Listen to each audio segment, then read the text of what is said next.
Bonjour et bienvenue à cette nouvelle séance de formation. Je m'appelle Jouro Christian et je suis très heureux de vous retrouver.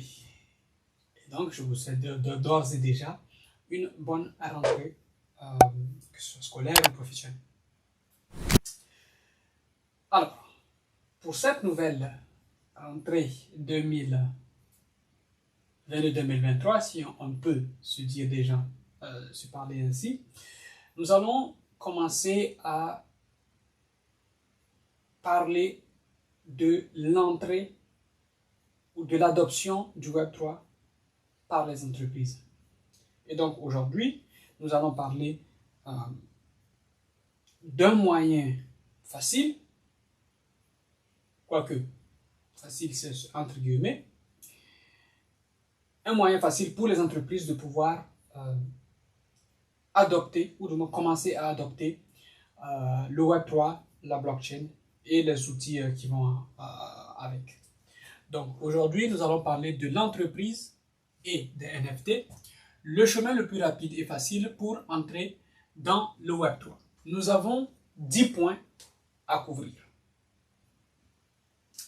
10 points parce que ça va être 10 étapes qu'il faudra respecter pour arriver à faire basculer tout ou une partie de son entreprise dans le Web3, dans la blockchain. Et donc, sans plus tarder, nous allons commencer par le premier point. Et le premier point, c'est transition. Oui, parce que tout le monde veut bien utiliser les outils liés à la blockchain, les outils liés au Web3. Mais c'est encore assez peu développé, ou du moins en tout cas, les portes d'entrée ne sont pas nombreuses. Et c'est surtout assez compliqué pour le moment de pouvoir vraiment faire une entrée qui permettrait à une entreprise de petite ou de moyenne taille de réussir. Je n'ai pas dit que c'est impossible, j'ai dit que c'était compliqué. Parce que, voilà, un certain nombre de raisons. Alors, on veut faire une transition, mais la question va être comment? Pour y répondre, eh bien, nous avons quelques éléments. Le premier élément, c'est identifier la donnée ayant la plus haute valeur dans l'entreprise. Qu'est-ce que cela signifie? Supposons que vous êtes une entreprise qui se trouve dans l'alimentaire. Donc, vous achetez, disons que vous êtes dans la transformation, par exemple, alimentaire. Vous devez acheter un certain nombre de produits à des tiers, ensuite les ramener à votre usine, les travailler et enfin les transformer et les mettre sur le marché. La question que je vais vous poser, la première c'est quelle est, selon vous, dans votre entreprise, la donnée qui a la plus grande valeur? Est-ce que ça va être lié à la confiance que vos clients ont en vous? Est-ce que ça va être la plus haute donnée? Est-ce que ça va être la donnée qui a la plus grande valeur? C'est-à-dire, quand je dis confiance, je vais le casser en plusieurs morceaux. Ça peut être par exemple la traçabilité. Vous dites à vos clients que tous vos produits sont locaux. Qu'est-ce qui le prouve? Vous dites à vos clients qu'il n'y a pas de produits chimiques dans votre marchandise. Qu'est-ce qui le prouve? Qu'est-ce qui prouve que les tiers à qui vous achetez des produits crus n'utilisent pas justement un certain nombre de substances chimiques qui seraient nuisibles à la santé? Et donc, si nous continuons dans cette dans ce sujet où nous parlons de la confiance en tant que donnée la plus sensible de votre entreprise et que sa matérialisation, c'est la traçabilité. La deuxième question, ou du moins la troisième question qu'il va falloir se poser, c'est déterminer le meilleur outil de transition. Qu'est-ce que cela veut dire? Cela veut dire que vous allez vous poser la question, ok, la traçabilité va constituer pour moi l'une des valeurs, l'une des données qui apporte de la plus-value à mon entreprise. Donc, question, quel outil du Web3 va me permettre de mettre en avant cette fameuse traçabilité?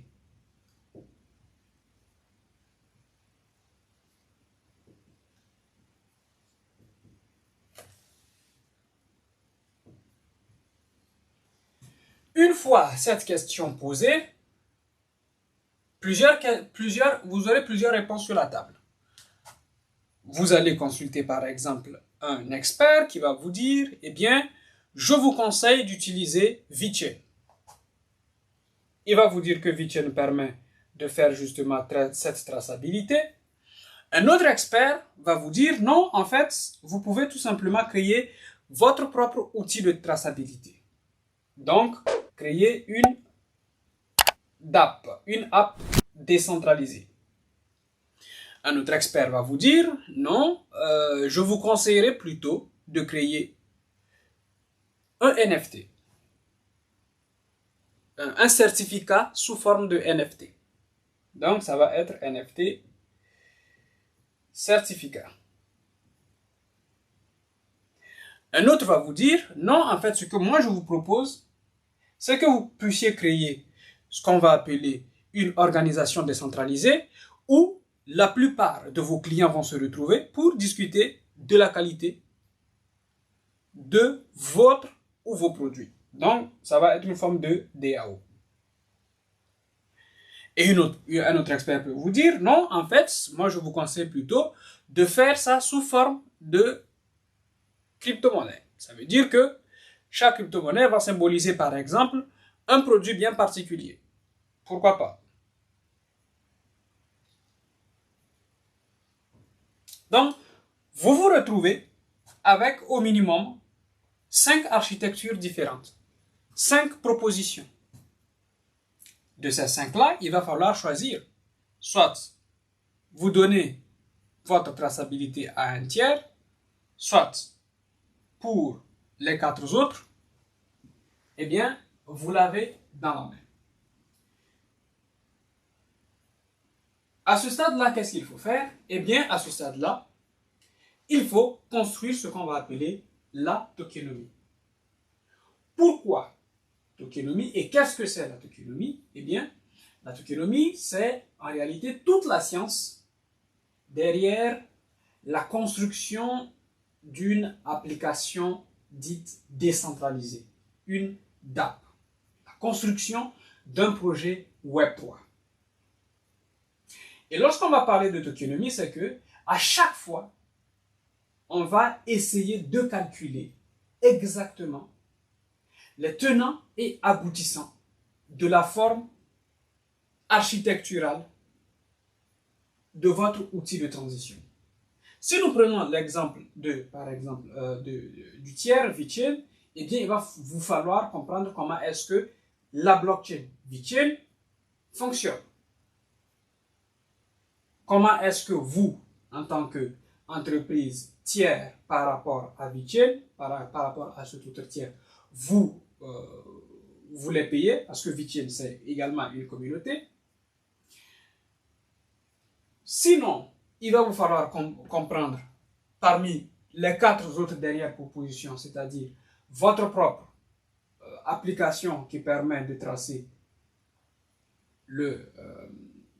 vos produits, ou alors en utilisant un certificat NFT, ou alors en utilisant, en réunissant la plupart de vos vos clients dans une organisation, dans une communauté, ou alors en utilisant une forme de crypto-monnaie que vous aurez, sur laquelle vous aurez la main, vous allez pouvoir construire en fait cette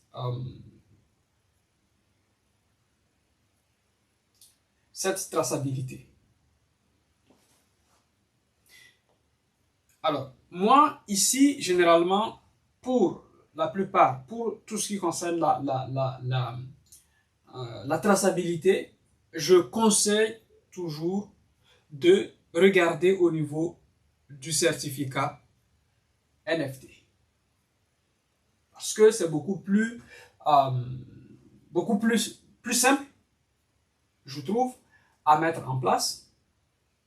Et cela permet derrière de pouvoir également plus facilement ajouter plein de petits éléments qui vont donner, qui vont permettre de créer une autre plus-value dont on pourra parler un peu plus tard. Donc, supposons que vous avez pris le certificat NFT, le NFT certificat. L'étape d'après, après la quatrième étape, la cinquième, ça va être d'identifier ce qu'on va appeler la tokenex correspondante. Alors, c'est un tout nouveau mot qui vient d'apparaître dans l'écosystème. La tokenex, c'est ce qu'on va appeler dans le langage juridique la lex token. Ça veut dire la science juridique liée au token. Et cette tokenex va identifier le rôle, ou du moins le but derrière la certification par NFT.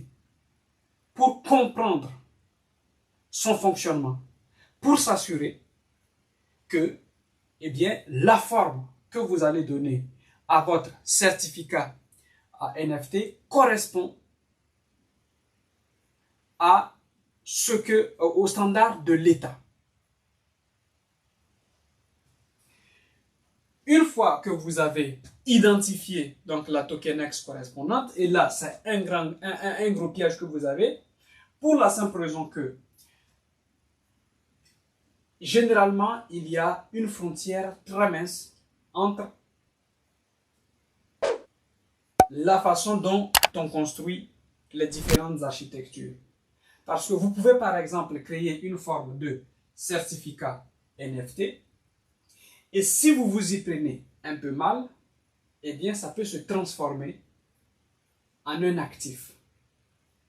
Or, il y a une régulation bien spécifique liée aux actifs. Et donc, les questions que vous allez vous poser durant la phase de la construction de votre tokenomie, ça va être, est-ce qu'il s'agira pour moi d'avoir un NFT qui soit utilitaire, qui est donc ce rôle utilitaire, ou alors il s'agira d'avoir pour moi un NFT qui peut également jouer le rôle d'actif un peu plus tard dans le développement de l'entreprise. Et dans ce cas, eh bien, il faudra discuter avec un juriste, un avocat spécialisé dans la tokenex. Une fois que vous avez défini, généralement avec votre avocat ou votre juriste, la tokenex à appliquer à la tokenomie que vous avez choisie, l'étape d'après, la sixième étape, ça va être de construire une architecture adaptée à la tokenex et à la tokenomie. Cela sous-entend que la fameuse architecture, eh bien, elle va concerner 3 éléments. Le premier élément, ça va être de regarder, on va les appeler différents designs. Design que, en principe, vous mettrez en place depuis la tokenomie. Ça va être le marché. Ensuite, le mécanisme de fonctionnement.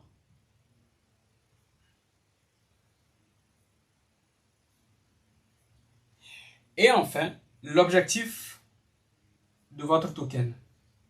Et donc, une fois que vous les aurez ici, alors on va tracer plutôt une sorte de...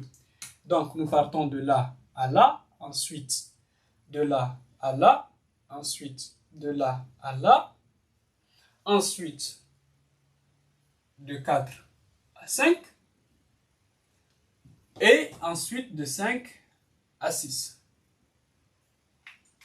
Donc, une fois que vous avez le marché, que vous connaissez votre marché, à l'intérieur du marché, vous allez voir quelle blockchain sied le plus, quelle blockchain est plus écologique, quelle blockchain prend moins de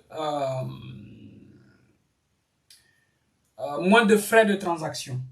Au niveau du mécanisme de fonctionnement, vous allez discuter pour comprendre, vous allez réfléchir pour comprendre comment est-ce que va fonctionner votre NFT. Et au niveau de l'objectif, eh bien, vous allez clairement identifier l'objectif principal que va jouer le NFT.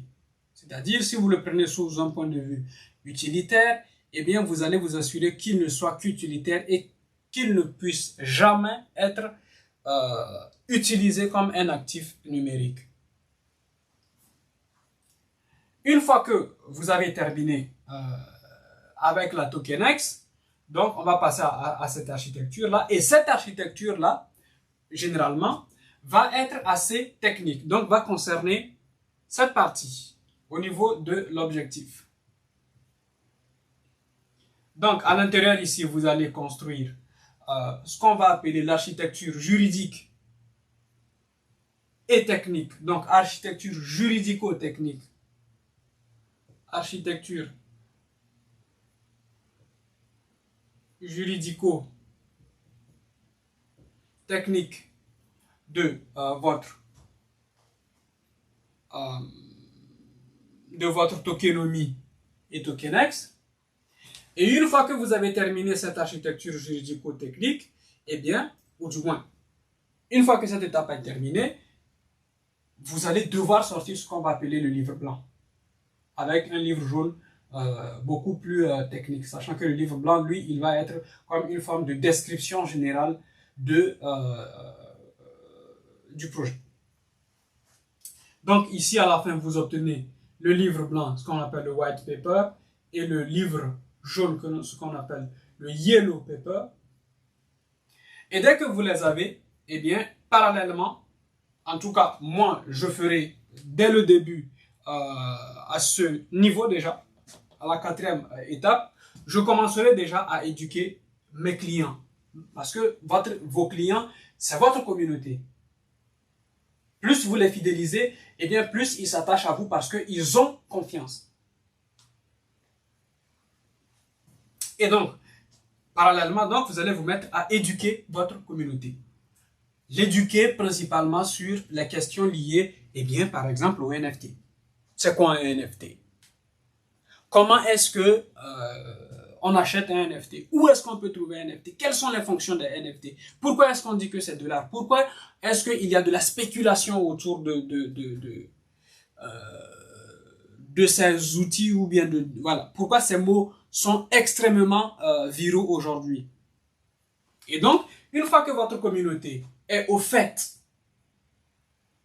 de ce qui se passe et vos communautés, eh bien,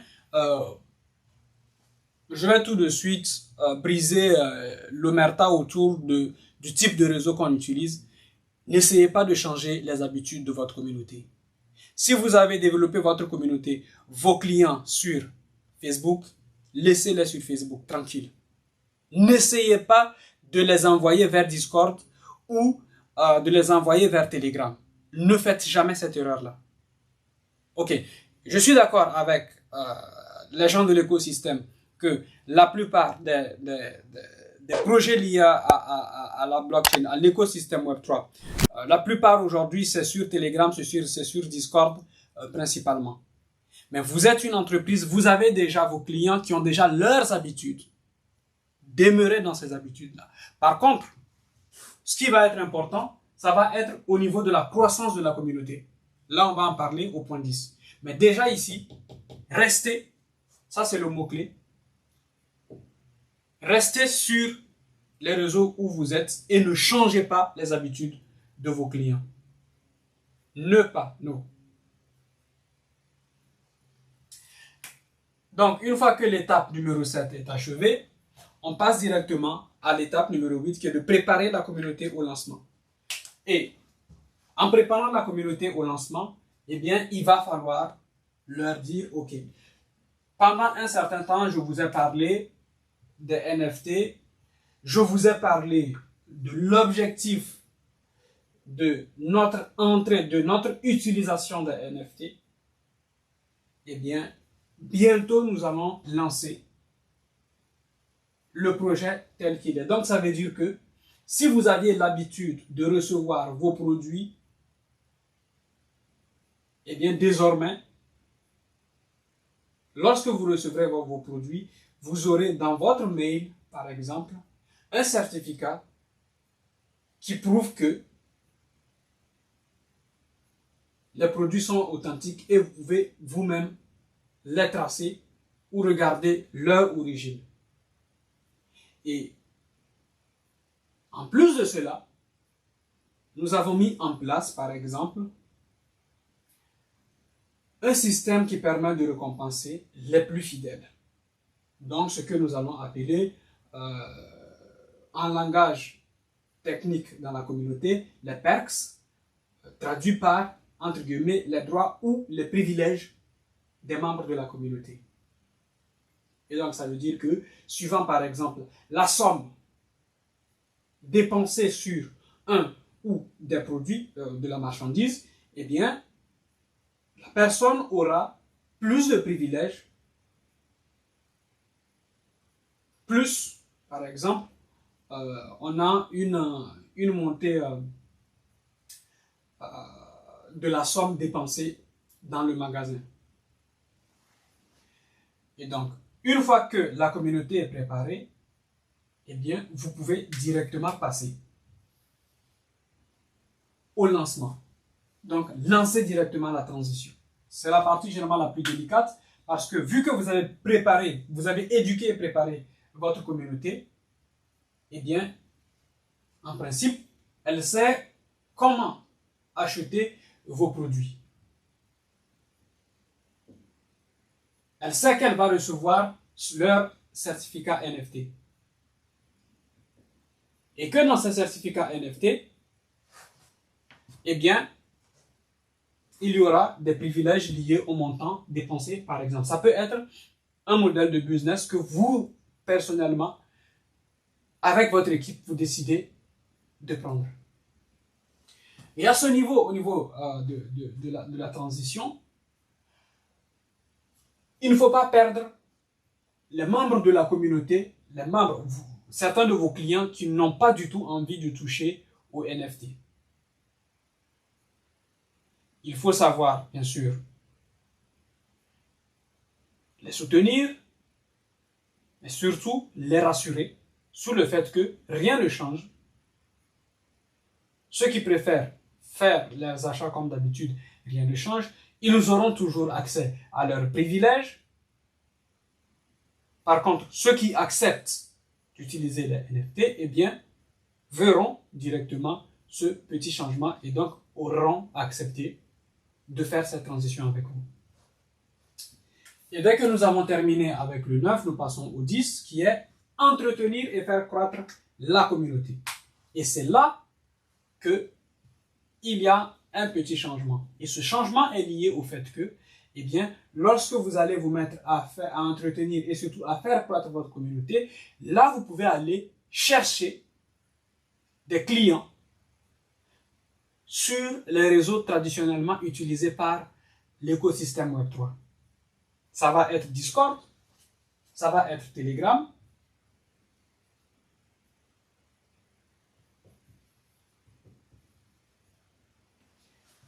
ça va être, par exemple, certains sites, etc., etc. Mais dans tous les cas, cette nouvelle communauté qui apparaîtra aura sa façon à elle de parler, elle aura sa façon à elle de penser le monde, et donc il faudra pouvoir s'assurer que chaque personne, chaque membre de la communauté est satisfaite. Et le point le plus important que j'aimerais que vous compreniez dans tout ce processus, c'est que la transparence est de rigueur.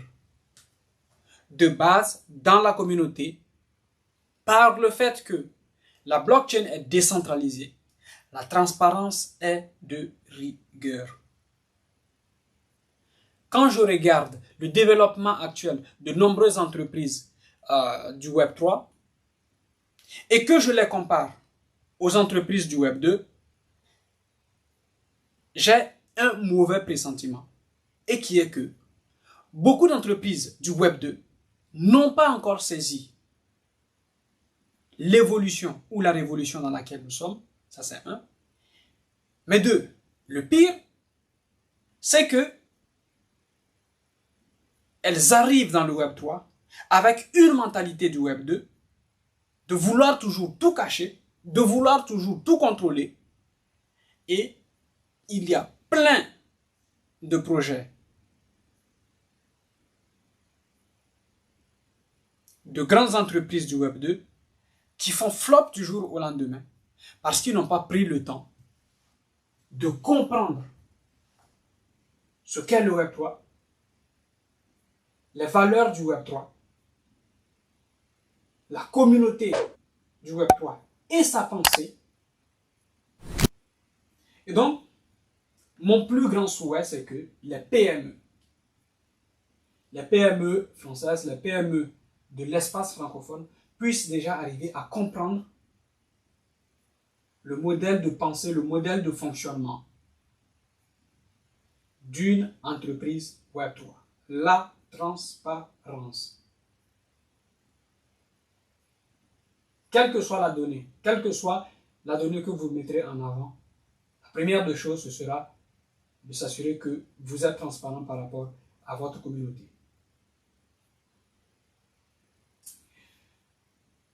Je vous remercie de m'avoir suivi jusqu'au bout. Nous sommes à la fin de notre petite séance sur entreprise et NFT, le chemin le plus rapide et facile pour entrer dans le Web3. N'hésitez pas à poser vos questions dans les commentaires ou à nous les envoyer sur christian@tipfab.com. Et moi, je vous dis à très prochainement pour une nouvelle séance de formation.